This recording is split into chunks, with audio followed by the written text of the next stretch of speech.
के कविता मनीष सिसोदिया की गिरफ्तारी को तो कंडेम कर रही हैं, लेकिन खुद उन पर गिरफ्तारी की तलवार लटक रही है, क्योंकि इस मामले में ईडी उनसे भी 11 मार्च को यानी कि परसों पूछताछ करने वाली है। जैसा मैंने आपको बताया, इस केस में ईडी पहले ही अरुण पिल्लई नाम के आरोपी से सवाल जवाब कर चुकी है और उसने ये माना है कि दिल्ली में वो के कविता के फ्रंटमैन के तौर पर काम करता था।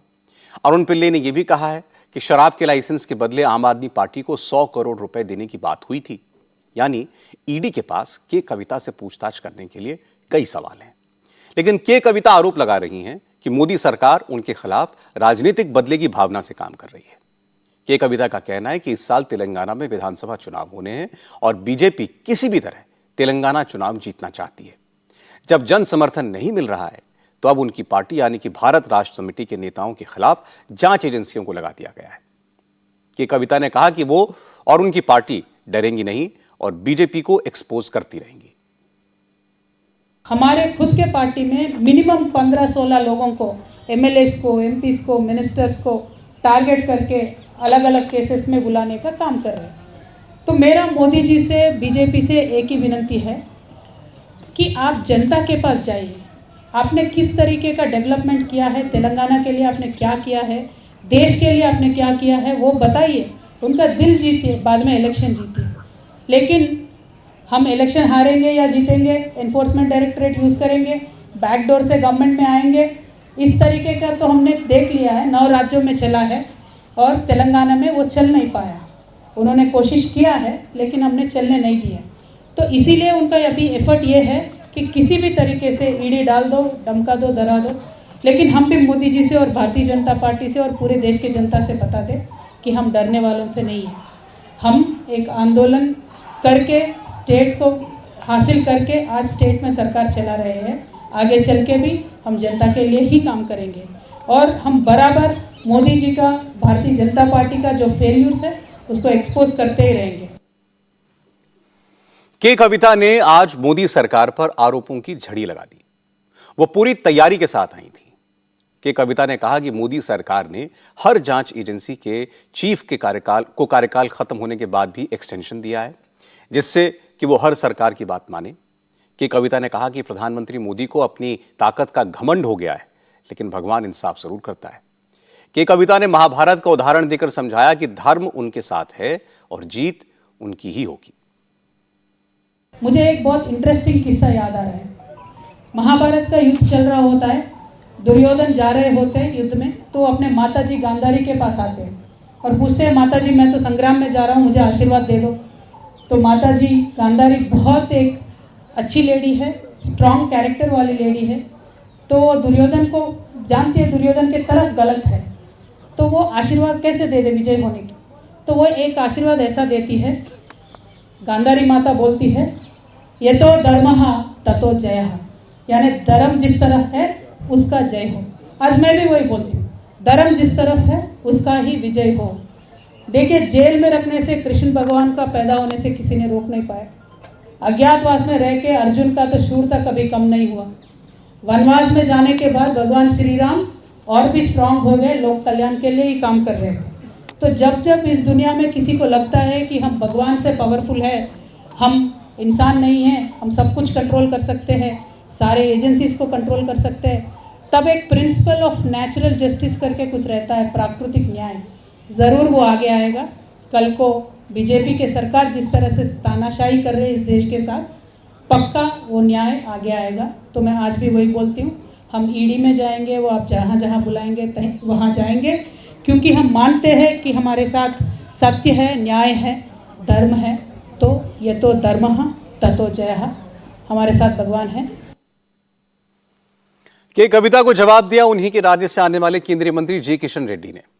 सिकंदराबाद से सांसद जी किशन रेड्डी ने कहा कि मुख्यमंत्री चंद्रशेखर राव का परिवार हर चीज को तेलंगाना की जनता और राज्य के सम्मान से जोड़ देता है। जी किशन रेड्डी ने कहा कि क्या के कविता से तेलंगाना की जनता ने कहा था कि वो दिल्ली में जाकर शराब घोटाला करें? आज तेलंगाना जनता को अपमान हो रहे, तेलंगाना महिला को अपमान हो रहे। एक महिला के ऊपर लिखकर केस लगाते क्या? एक मुख्यमंत्री बेटी के ऊपर लिखकर केस लगाती क्या? मुख्यमंत्री बेटी है तो एक्ट अलग है क्या? कॉन्स्टिट्यूशन अलग है क्या? मैं बताना चाहता हूं, कोई तेलंगाना जनता आपको दिल्ली जाकर इलीगल लिकर बिजनेस करने के लिए कोई बोले क्या? तेलंगाना जनता को क्या संबंध है इस केस से? कोई महिला आप दिल्ली जाइए, इलीगल लिकर केस के अंदर हजारों करोड़ लूटो, ऐसा कोई महिला, देश के महिला केसीआर परिवार को बोले क्या? आज महिलाओं के संबंध है? आपका बिजनेस है, आप आए इधर लोगों से मिले, इधर उनका बिनामी नाम पर पैसे बिजनेस किया, पैसे कमाया। मैं और एक क्वेश्चन करना चाहता हूं, अगर बेकसूर है, आप लाखों के संबंधित खर्च करके क्यों इतने सेलफोन से डिस्ट्रॉय किया? दिल्ली में एक एक दिन, दो दो दिन को एक एक सेलफोन डिस्ट्रॉय किया। आप नहीं, आपका जितने भी बिजनेस फ्रेंड्स है सब मिलकर सबका फोन डिस्ट्रॉय किया। क्यों किया है? बीजेपी भले ही यह कहे कि बीआरएस इस मुद्दे को जबरदस्ती तूल ले रही है, लेकिन बीआरएस के नेता पूरी ताकत के साथ के कविता के साथ खड़े हैं। के कविता ने आज दिल्ली में प्रेस कॉन्फ्रेंस की तो उनके भाई और तेलंगाना सरकार में मंत्री केटी रामाराव ने हैदराबाद में प्रेस कॉन्फ्रेंस की। केटीआर ने कहा कि मोदी ने 9 साल में खुद तो एक बार भी प्रेस कॉन्फ्रेंस नहीं की, किसी के सवालों का जवाब नहीं दिया, उनकी सरकार पर लग रहे किसी भी आरोप पर कुछ नहीं बोले, लेकिन विपक्ष के नेताओं के पीछे जांच एजेंसियों को लगाकर उनसे सवाल जवाब करवाते रहते हैं। India the mother of democracy, but he is the grandfather of hypocrisy. वो कभी मीडिया के सामने आते ही नहीं है, कभी एक प्रेस कॉन्फ्रेंस लेते ही नहीं है। कोई सवाल करना है, कोई जवाब लाना है उनसे तो नामुमकिन है आपके लिए।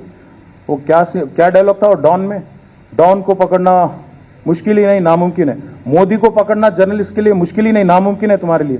मोदी के ऊपर जो आरोप आया उसके वो बारे में क्यों नहीं बोलते हैं? मोदी मन की बात सुनाते रहते हैं, परीक्षा पे चर्चे, पता नहीं कितना परीक्षा लिखा उसने, बट बहुत कुछ बोलते रहते हैं। क्यों बोलते नहीं अदानी के बारे में? I am saying, not me as a party, but we are saying Gautam Adani is the proxy of Narendra Modi.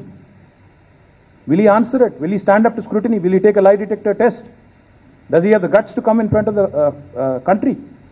आज मैं पूछना चाहता हूं आपसे, 95% of the cases that have been filed are against the opposition parties. क्या बीजेपी में सभी के सभी राजा हरिश्चंद्र के भाई और चचेरे भाई है क्या? रिश्तेदार हैं क्या? सारे बीजेपी वाले एकदम साफ सुथरे हैं और बाकी पूरा हिंदुस्तान में जितने भी ऑपोजिशन पार्टीज हैं। इसके बाद केटीआर ने मोदी और अडानी के रिश्तों पर सवाल उठाए। उन्होंने कहा कि मोदी जिस डबल इंजन की बात करते हैं, उस डबल इंजन का इकोनॉमिक इंजन गौतम अडानी है और पॉलिटिकल इंजन मोदी है।